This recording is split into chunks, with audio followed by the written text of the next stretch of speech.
آپ individual پائرٹی، personal پائرٹی، بہت اعلیٰ کردار، بہت اعلیٰ تقوی، بہت زاہد، بہت عابد، سب کچھ ہے، لیکن اس نظام کا حصہ ہے جو نظام باطل ہے۔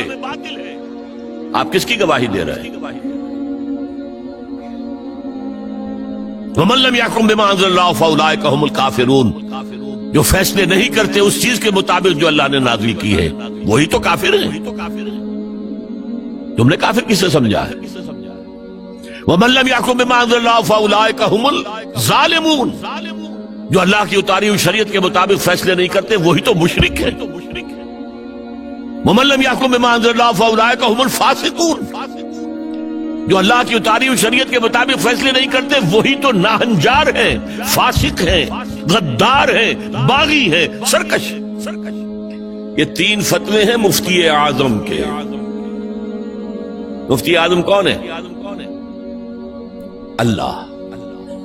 قرآن میں یہ لفظ آیا ہے اللہ کے لیے، یفتیکم،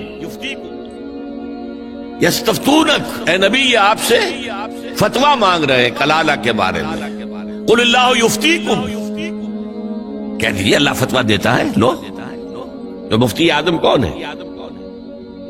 یہ ساری دنیا کے مفتی مل کر بھی اگر مفتی بن جائے ایک، تو کیا اللہ کے برابر ہوں گے؟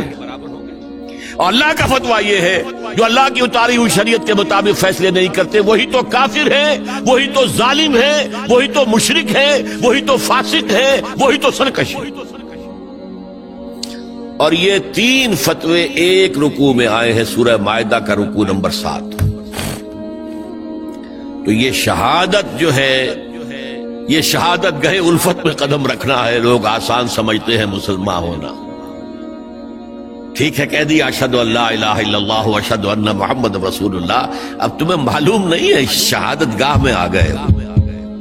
اور شہادت سے مراد تمہارے قول سے اللہ اور اس کے دین کی گواہی ملنی چاہیے، تمہارے عمل سے اللہ کی اور اس کے دین کی گواہی ملنی چاہیے، اور انفرادی ہی نہیں اجتماعی سطح پر اللہ کے دین کو قائم کر کے گواہی دو دنیا کے سامنے کہ دیکھو یہ ہے اللہ کا دین، آؤ۔